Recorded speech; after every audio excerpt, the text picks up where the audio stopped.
Bismillahirrahmanirrahim. Assalamu alaikum, dear student. My name is Muhammad Ilyas, and from today I am your new biology teacher. We are studying the chapter 12, coordination and control. In the previous lecture, we have studied about the human nervous system in detail, and today's our topic is division of the nervous system. आप लोगों ने पिछले lecture में आपने human nervous system को detail में पढ़ा है। सर ने आपको डिटेल में पढ़ाया है। इसके बाद जितने भी टॉपिक्स हैं वो मैं आपको पढ़ाऊँगा।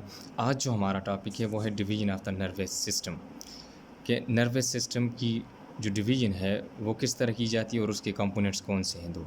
ठीक, सबसे पहले हम नर्वस सिस्टम को थोड़ा सा रिकॉल कर लेते हैं कि नर्वस सिस्टम हमारे पास क्या होता है। एक डिफिनीशन है, nervous system is a complex network of nerves and cells that carry messages to brain and from brain to spinal cord and from spinal cord to the various part of the body. इस definition के मुताबिक nervous system एक ऐसा complex network का है, किसका, nerves का और सेल्स का, जो मैसेज कैरी करता है ब्रेन की तरफ और फिर ब्रेन और स्पाइनल कार्ड से लेकर हमारी जो बॉडी के रेस्ट पार्ट हैं उनकी तरफ ले जाना, इसको हम कहते हैं नर्वस सिस्टम। फिर डिवीजन की तरफ अगर आ जाएं कि नर्वस सिस्टम को हम दो कंपोनेंट्स में डिवाइड करते हैं। एक जो है हमारे पास सेंट्रल नर्वस सिस्टम है और दूसरा पेरिफेरल नर्वस सिस्टम है। अब देखें, ये हमने डिवाइड किया है, ज़ाहिर है कोई क्राइटेरिया होगा, किसी बेस पे डिवाइड किया होगा इसको हम, और वो जो क्राइटेरिया हमारे पास वो है उसकी पोजीशन। क्या चीज़? पोजीशन पे, कि अगर हमारे पास उसकी पोजीशन जो है नर्वस सिस्टम की, अगर वो सेंट्रल पोजीशन पे है तो उसको हम सेंट्रल नर्वस सिस्टम को कहेंगे, और अगर वो पेरिफेरी है, साइड पे है, तो उसको हम कहेंगे पेरिफेरल नर्वस सिस्टम। अब इन दोनों को हम वन बाय वन डिस्कस करेंगे। पहले नर्वस सिस्टम को हम सेंट्रल नर्वस सिस्टम को डिस्कस करेंगे, फिर इसी तरह पेरिफेरल नर्वस सिस्टम को डिस्कस करेंगे। तो आइए पहले हम सेंट्रल नर्वस सिस्टम को डिस्कस करते हैं। सेंट्रल नर्वस सिस्टम, इसको हम शॉर्ट फॉर्म में CNS लिखते हैं और कंसिस्ट ऑफ टू पार्ट्स। ये जो सेंट्रल नर्वस सिस्टम होता है ये दो पार्ट्स पे मुश्तमिल होता है। One is brain and second one is spinal cord, and brain is present in the bone called cranium. जो ब्रेन है हमारे पास वो एक बोन के अंदर मौजूद होता है जिसको हम क्रेनियम बोलते हैं। ठीक, फिर spinal card which is present in the vertebral column. ये जो स्पाइनल कार्ड है वो हमारे पास वर्टिब्रल कॉलम, जिसको हम बैक बोन कहते हैं, उसके अंदर मौजूद होता है। अब देखें, दोनों आर्गन, ब्रेन भी है और स्पाइनल कार्ड, दोनों बोन्स के अंदर मौजूद है। एक क्रेनियम के ये भी हार्ड बोन है और इसी तरह वर्टिब्रल कॉलम ये भी हमारे पास हार्ड बोन है। Both cranium and back bone provide protection. अब देखिए, क्रेनियम और बैक बोन दोनों क्या करते हैं, उसको प्रोटेक्शन प्रोवाइड करती हैं, क्योंकि हमारे पास ब्रेन जो है और स्पाइनल कार्ड जो है ये सॉफ्ट आर्गन्स हैं।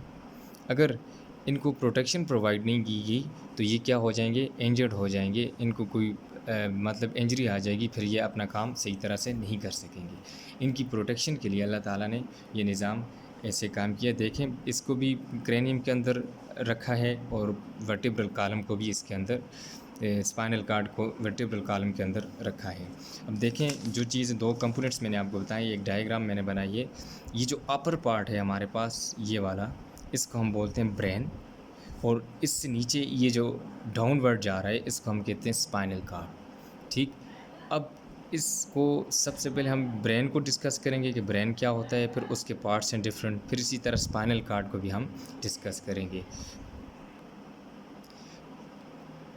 सबसे पहले हम ब्रेन को डिस्कस करते हैं कि ब्रेन क्या होता है हमारे पास। देखिए, कोई भी चीज़ है, लिविंग कोई भी चीज़ है, उसका कंट्रोल किसी न किसी चीज़ के पास होता है। कंट्रोल के बगैर कोई भी जो है फैक्ट्री है या कोई भी चीज़ वो ख़राब हो सकती है। अगर उसका कंट्रोल ठीक हुआ तो बाकी सारे उसके काम भी ठीक होंगे। इसी तरह जो लिविंग थिंग्स हैं, मोस्टली ह्यूमंस या एनिमल्स हैं, एक किंगडम एनिमलिया को देखा जाए, उसके अंदर एक कंट्रोल होता है जिसको हम कहते हैं ब्रेन। ये जो ब्रेन क्या करता है, जितनी भी एक्टिविटीज़ हैं उनको कंट्रोल करता है। और अगर इसमें कोई इन्फेक्शन आ जाए या कोई डिसऑर्डर आ जाए तो फिर हमारी जो बॉडी का कंट्रोल होता है वो ठीक तरह से काम नहीं कर रहा होता। Covered by 3 layers of membranes called meninges, कि ये जो ब्रेन है ये 3 लेयर से कवर किया जाता है, उसको क्या कहते हैं, मेनिन्जेस। कलेक्टिवली उनको मेनिन्जेस कहा जाता है। Their function is to provide protection. इन लेयर्स का काम है ताकि इसको प्रोटेक्शन प्रोवाइड करना, कैसे हार्मफुल सब्सटेंसेस भी हो सकते हैं उधर, कोई ऐसा टॉक्सिक मटेरियल अगर उधर पैदा हो जाए तो उससे उसको प्रोटेक्शन प्रोवाइड करना। Brain contain ventricles filled with fluid. Brain के अंदर वेंट्रिकल्स भी मौजूद होते हैं जो फ्लूइड के साथ फिल्ड होते हैं। जिस तरह देखें हमारे हार्ट के अंदर वेंट्रिकल्स होते हैं, वो इसी सेम इसी तरह ब्रेन के अंदर भी वेंट्रिकल्स होते हैं, और वो वेंट्रिकल्स क्या फिल्ड होते हैं फ्लूइड के साथ। और ये जो वेंट्रिकल्स हैं continuous with the central canal of the spinal cord, वो कंटिन्यूस होते हैं, जारी होते हैं। जैसा कि वेंट्रिकल्स है ऊपर ब्रेन के साथ, यही वेंट्रिकल्स कंटिन्यूस नीचे ब्रेन के साथ उसके साथ स्पाइनल कॉर्ड के साथ जा रहा होता है, और उसके अंदर भी यही फ्लूइड मौजूद होता है। और इस फ्लूइड को, this fluid is called cerebrospinal fluid. ये जो फ्लूइड है इसको हम सेरिब्रोस्पाइनल फ्लूइड कहते हैं। अब ये जो फ्लूइड है CSF, ये क्या करता है, बात the neurons of brain and spinal cord. Neurons, उसकी ब्रेन की न्यूरॉन्स और स्पाइनल कॉर्ड की जो न्यूरॉन्स हैं उनको बात करता रहता है। और इसके अलावा question against physical and mechanical stress, के जो अगर मैकेनिकल स्ट्रेस आ जाती है या फिज़िकल कोई स्ट्रेस, दबाव वगैरह कोई आ जाता है तो उसके अगेंस्ट ये क्वेश्चन प्रोवाइड करता है उसको, ताकि रुकावट पैदा करता है, ताकि उससे बचा सके। फिर इसके बाद हम पार्ट्स की तरफ आ जाते हैं कि ब्रेन के जो पार्ट्स हैं उनको वन बाय वन डिस्कस करेंगे। ब्रेन को मेजरली अगर देखा जाए तो हम 3 हिस्सों में, यहाँ मैंने एक स्केच बनाया है, ब्रेन को हम मेजरली 3 पार्ट्स में डिवाइड करते हैं। पहला जो है हमारे पास फोर ब्रेन है, दूसरा हमारे पास मिड ब्रेन है, तीसरा हमारे पास हाइंड ब्रेन है। अब ये जो डिवीजन की गई है, ये इसकी पोजीशन देखें, फोर सामने वाला होता है, मिड जो है सेंटर वाला है, और हाइंड जो है पीछे छुपा हुआ। इसकी बेस पे हम इसको 3 कैटेगरीज़ के अंदर डिवाइड करते हैं। ठीक, फिर फोर ब्रेन्स की फर्दर आ गया, उसके पार्ट्स को हमने डिवाइड किया हुआ है। एक को हम बोलते हैं सेरिब्रम, एक को थैलेमस, एक को लिम्बिक सिस्टम, और हाइपोथैलेमस इस लिम्बिक सिस्टम का हिस्सा होता है। ठीक, अच्छा, मिड ब्रेन जो है इसके आगे फर्दर पार्ट्स नहीं है। फिर आगे जो हाइंड ब्रेन है हमारे पास, इसके भी फर्दर 3 पार्ट्स हैं, एक सेरिब्रम है, पोन्स है, फिर मेडुला ऑब्लंगेटा। अब ये जो सारा है ये ब्रेन का हिस्सा है। ठीक, अब इनको वन बाय वन, पहले फोर ब्रेन, फिर इसकी टाइप्स को, आगे जो पार्ट्स हैं उनको डिस्कस करेंगे, फिर मिड ब्रेन को डिस्कस करेंगे, फिर इसी तरह हाइंड ब्रेन है और आगे उसके पार्ट्स को हम डिस्कस करेंगे। अच्छा, सबसे पहले हम आ जाते हैं फोर ब्रेन की तरफ। पहला जो पार्ट है ब्रेन का, fore brain, largest part of the brain. ये जो हिस्सा है हमारे पास फोर ब्रेन जिसको हम कहते हैं, ये जो ब्रेन का है लार्जेस्ट पार्ट है, मोस्ट डेवलप इन ह्यूमंस, कि ये जो है ह्यूमंस के अंदर ज़्यादा डेवलप होता है as compared to the other animals, कि उनके अंदर इतना डेवलप नहीं होता, ये है ह्यूमंस के अंदर ज़्यादा डेवलप्ड हुआ होता है। अच्छा, इसके आगे अगर हम पार्ट्स की बात करें तो इसको हम, जैसे पीछे हमने वो स्केच ड्रा किया है कि 3 हिस्सों में उसको हमने डिवाइड किया। एक सेरिब्रम था, पहला जो सेरिब्रम, उसको देखते हैं, फिर नेक्स्ट 2 को देखेंगे। अब सेरिब्रम जो है वो largest part of the forebrain, ये जो उसका लार्जेस्ट पार्ट है फोर ब्रेन का और वेरी इंपॉर्टेंट पार्ट है, divided into 2 halves called cerebral hemisphere. इसको हम 2 हिस्सों में डिवाइड करते हैं जिसको सेरिब्रल हेमिस्फीयर कहा जाता है। अच्छा, हेमिस्फीयर इस वजह से कहते हैं कि देखें, हम वैसे स्फीयर सर्कल को बोलते हैं, हेमिस हाफ सर्कल को, यानी 2 सेरिब्रल में हम उसको डिवाइड कर लेते हैं, जिनको फिर हेमिस्फीयर कहते हैं, कि एक साइड वाला आधा सर्कल, आधा दूसरी वाला। These halves communicate with each other by band corpus callosum.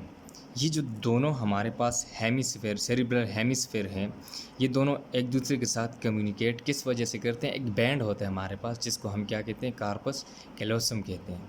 फिर outer reason called cerebral cortex, इसका सेरिब्रम का जो आउटर रीजन है इसको हम सेरिब्रल कॉर्टेक्स कहते हैं। It has large surface area due to presence of many folds and convolutions. कहते हैं कि इसका जो है सरफेस एरिया लार्ज होता है। किस वजह से? क्योंकि इसकी जो सरफेस है वो मैनी फोल्ड्स के अंदर हुई होती है, और दूसरा कन्वोल्यूशंस, जिस तरह सतह है ना, वो सतह जितनी भी है उसकी फोल्डेड फॉर्म में होती है, उस वजह से इसका जो सरफेस एरिया है वो ज़्यादा होता है। और made up of grey matter, ये जो सेरेब्रल कॉर्टेक्स है हमारे पास, ये ग्रे मैटर से होता है, बना हुआ होता है, और containing cell bodies and non myelinated axons. अब इसके अंदर सेल बॉडीज़ होती हैं और दूसरा नॉन माइलिनेटेड एक्सॉन्स होते हैं। आपने एक्सॉन के बारे में पढ़ा होगा, पीछे सर ने आपको बताया होगा कि एक होती है माइलिनेटेड एक्सॉन और एक नॉन माइलिनेटेड एक्सॉन होती है। जिसके ऊपर माइलिन ना हो उसको हम नॉन माइलिनेटेड एक्सॉन कहते हैं। तो ये जो ग्रे मैटर है इसके अंदर सेल बॉडीज़ होती हैं और साथ नॉन माइलिनेटेड एक्सॉन्स मौजूद होते हैं। Below cortex white matter is present.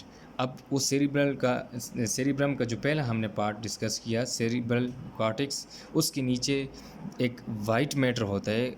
ऊपर वाला ग्रे मैटर था, अब इसके नीचे जो है हमारे पास वाइट मैटर होता है, जिसके अंदर माइलिनेटेड एक्सॉन्स होती हैं। कि मतलब कि वो जो उसकी एक्सॉन्स हैं, इस तरह देखें, ये जो एक्सॉन्स होती हैं ये इनके ऊपर इस तरह एक शीट होती है माइलिन की, ये शीट, ये कवरिंग होती है उसकी, इसको हम माइलिन शीट बोलते हैं। शीट ये इसको कवरिंग प्रोवाइड करती है। तो यहाँ पे जो वाइट मैटर है इसके अंदर ये मौजूद होती है, माइलिनेटेड एक्सॉन्स होती है हमारे पास। अच्छा, इसका अब फंक्शन देखते हैं कि ये जो सेरिब्रम पार्ट है फोर ब्रेन का, इसका फंक्शन क्या है। रिसीव सेंसरी इंफॉर्मेशन, ये क्या करता है कि सेंसरी इंफॉर्मेशन को रिसीव करता है, प्रोसेस इट, इसको प्रोसेस करता है। जिस तरह देखें हमारे पास एक कंप्यूटर होता है, डेली लाइफ में देखें हमारे पास क्या है, कंप्यूटर होता है, उसके पार्ट्स होते हैं, एक एलसीडी होती है हमारे पास, माउस होता है, कीबोर्ड होता है, फिर इसी तरह सीपीयू होता है। वो जो सीपीयू होता है stand for central processing unit, वो क्या करता है, देखें हम कीबोर्ड से उसको हम इंफॉर्मेशन देते हैं, ठीक, वहाँ से कोई भी है, चाहे माउस है या कीबोर्ड से कोई इंस्ट्रक्शन देते हैं, इन्फॉर्मेशन देते हैं वर्ड्स की फॉर्म में, हम वहाँ टाइप करते हैं, वो जाते हैं सीधा सीपीयू के पास और सीपीयू उसको प्रोसेस करता है। प्रोसेस करने के बाद उसकी इन्फॉर्मेशन आगे जाकर हमें देखें स्क्रीन जो एलसीडी होती है या एलईडी उसके ऊपर हमें शो होती है। इसी तरह ये जो ब्रेन है यही काम करता है कि इंफॉर्मेशन सारी लेता है, उसको प्रोसेस करके आगे फिर फंक्शन दिखाता है कि क्या फंक्शन करना है। जिस तरह एलसीडी पे कंप्यूटर शो करता है, इसी तरह ब्रेन फिर आगे हमारी बॉडी में शो करता है कि कौन सा काम कैसे है। फिर प्रोसेस इट, उसको प्रोसेस करता है, stores some in memory forms, कुछ जो है इंफॉर्मेशन को स्टोर करता है मेमोरी के तौर पे फ्यूचर के लिए, ताकि आप फ्यूचर में उसको इस्तेमाल कर सकें। फिर डायरेक्ट वायलेंट्री मूवमेंट्स, कुछ देखें मूवमेंट्स जो होती हैं दो तरह की होती हैं, एक वायलेंट्री होती है और एक इनवायलेंट्री होती है। वायलेंट्री मूवमेंट्स वो होती है जो हमारे अंडर कंट्रोल होती है। मतलब जिस तरह देखें कि हम अगर कोई काम कर रहे हैं, या ये मैं फॉर एग्ज़ाम्पल यहाँ से चल रहा हूँ, ये मेरे अंडर कंट्रोल है, मैं चलता हूँ थोड़ी देर फिर रुकता हूँ, या कोई नीचे से चीज़ उठाता हूँ, बाल फेंकता हूँ, कुछ भी करता हूँ, ये मेरे कंट्रोल में, इसको मैं कंट्रोल कर सकता हूँ। इस तरह के जो एक्शंस हैं जिनको हम कंट्रोल कर सकते हैं उसको हम वायलेंट्री एक्शन, या जो मूवमेंट जिसको हम कंट्रोल कर सकें उनको हम वायलेंट्री मूवमेंट कहते हैं। और वो जो हमारे कंट्रोल के अंदर नहीं होती उसको हम इनवायलेंट्री मूवमेंट्स कहते हैं। तो ये कहता है कि ये उसको भी कंट्रोल करता है। फिर इंटेलिजेंस, आपकी जो इंटेलिजेंस है उसको भी कंट्रोल करता है, थिंकिंग को भी कंट्रोल करता है, रीजनिंग को भी, decision making and speech centre, कि आपकी जो इंटेलिजेंस है उसको भी, थिंकिंग जो आप सोच रहे होते हैं, रीजनिंग जो आप रीजनिंग कर रहे होते हैं, या डिसीजन मेकिंग आप कोई डिसीजन ले रहे होते हैं, तब भी ये जो है आपका सेरिब्रम वाला जो पार्ट है ये इसको कंट्रोल करता है। और स्पीच सेंटर जो आपका बोलने का निज़ाम है उसको भी ये कंट्रोल कर रहा होता है। मैं आपको शो करूँ, इधर जो सेरिब्रम है वो यहाँ से देखें, ये फोरब्रेन का जो पार्ट है सेरिब्रम, वो ये पार्ट होता है हमारे पास, ये हमारे पास सेरिब्रम का हिस्सा है। ये कंट्रोल करता है सारे फंक्शन जो अभी मैंने आपको बताए। अच्छा, इसके बाद हम थैलेमस की तरफ आ जाते हैं। दूसरा जो फोरब्रेन का पार्ट है वो है हमारे पास थैलेमस, रैप बाय सेरिब्रम। ये रैप्ड हुआ होता है सेरिब्रम के ज़रिए, इसके इर्द गिर्द सेरिब्रम होता है। Carries sensory information specially from eyes and year, generally from skin. ये क्या करता है कि सेंसरी इंफॉर्मेशन लेता है स्पेशली आइज़ और ईयर की तरफ से, जो कान होते हैं, कान और आँखों से ये इंफॉर्मेशन लेता है। और जनरली फ्रॉम स्किन, आमतौर पर ये स्किन से लेता है, लेकिन स्पेशल केसेस के अंदर ये क्या करता है, आइज़ और एयर से लेता है सेंसरी इंफॉर्मेशन। अच्छा, and other internal organs to limbic and cerebrum. अच्छा, इसके अलावा जितने भी इंटरनल ऑर्गन्स हैं उनसे लेता है, और फिर लिम्बिक सिस्टम और सेरिब्रम को जो है आगे फॉरवर्ड करता है ये। अच्छा, फिर जो तीसरा पार्ट है जिसको हम लिम्बिक सिस्टम कहते हैं, या बाज़ औक़ात तो आपने देखा होगा कि उसकी जो डिवीज़न की होती है ब्रेन, फोर ब्रेन की, वो उसको सेरिब्रम कहते हैं, फिर थैलेमस कहते हैं, और फिर हाइपोथैलेमस कहते हैं। 3 पार्ट जो हैं वो। तो यहाँ पे जो हाइपोथैलेमस है आपकी बुक में, इसका पार्ट कहा गया है लिम्बिक सिस्टम का, तो उसके मुताबिक हम चलेंगे। लिम्बिक सिस्टम जो होता है located in an arc between the thalamus and cerebrum. अब देखें, आर्क जो होती है, कोई भी लाइन है तो वो इस तरह थोड़ी सी कर्व हुई होती है ऐसे, ये जो है हमारे पास आर्क होती है। अब ये जो है क्या है, सेरिब्रम और थैलेमस के दरमियान लोकेटेड है ये जो लिम्बिक सिस्टम है हमारे पास, ये वाला। देखें, यहाँ से लेकर और ये थैलेमस, ये हमारे पास इस ऊपर, ये जितना भी है हमारे पास, ये लिम्बिक सिस्टम है। ये इसको आर्क की फॉर्म में प्रेजेंट है और थैलेमस और सेरिब्रम के दरमियान मौजूद होता है। अब प्रोसेसेस ये कौन कौन से काम करते हैं, इसके फंक्शन क्या है। हंगर, आपकी भूख जो है उसको कंट्रोल करता है। थर्स्ट, आपकी प्यास है उसको। फियर, डर जो है आपके अंदर, डर जो पैदा होता है। एंगर, गुस्सा। ट्रैंक्विलिटी, इत्मीनान या आसाइश, सुकून जो चीज़ है उसको भी ये कंट्रोल करता है। ठीक। प्लेजर, खुशी को भी यही कंट्रोल करता है। और सेक्सुअल रिस्पॉन्सेज, जितने भी आपके सेक्सुअल रिस्पॉन्सेज हैं उनको भी लिम्बिक सिस्टम कंट्रोल करता है। अच्छा, उसके बाद है portion of the limbic system is also important in the information of memories, in the formation of memories. कहते हैं कि लिम्बिक सिस्टम का कुछ पोर्शन जो है वो इस वजह से भी इम्पोर्टेंट है, वो क्या करता है कि मेमोरीज़ की फॉर्मेशन करता है। जो आपकी याददाश्त होती है प्रेजेंट पास्ट में, जो आपकी मेमोरीज़ होती हैं उनके लिए ये इम्पोर्टेंट होता है, उनको बनाता है। फिर उसके बाद हाइपोथैलेमस, जो हम बाज़ बुक्स में आपने देखा होगा या किसी नेट वगैरह पे आप देखें तो फोर ब्रेन को 3 हिस्सों में डिवाइड करते हैं, सेरिब्रम, थैलेमस और हाइपोथैलेमस। और यहाँ पे ये कहता है बुक वाला, hypothalamus is a part of limbic system, कि हाइपोथैलेमस जो है वो किसका, लिम्बिक सिस्टम का हिस्सा है। It lies between the below the thalamus, ये जो है थैलेमस के नीचे होता है। थैलेमस जो है हमारे पास उसके नीचे पाया जाता है हाइपोथैलेमस। ये देखें, ये वाला जो रीजन होगा, क्योंकि इसके ऊपर जो है ये वाला थैलेमस है और इसके नीचे हाइपोथैलेमस होगा, ये वाला जो रीजन होगा। अब यहाँ भी वर्ड हाइपो यूज़ होगा, इसका मतलब होता है बिलो। एक होता है एपी और एक होता है हाइपो। एपी मीन अबव होता है और हाइपो मीन बिलो होता है। जिस तरह अगर एपी थैलेमस होता है तो वो अबव द थैलेमस होता है, और ये जो है हमारे पास हाइपोथैलेमस है। और साइंस में कहीं भी आपको अगर हाइपो का लफ्ज़ यूज़ हुआ नज़र आएगा तो आप समझ जाएँ कि ये बिलो के लिए यूज़ हुआ है, या एपी हुआ तो उसका मतलब कि अबव है। तो ये थैलेमस के नीचे होता है, और इसका फंक्शन क्या है हमारे पास, मेंटेन द होम्योस्टेसिस, कि आपकी बॉडी की जितनी भी इंटरनल कंडीशंस हैं उसको कांस्टेंट रखना, उनको मेंटेन रखना, इसको हम कहते हैं होम्योस्टेसिस। और इसका फंक्शन हाइपोथैलेमस का ये फंक्शन है कि उसको मेंटेन रखना।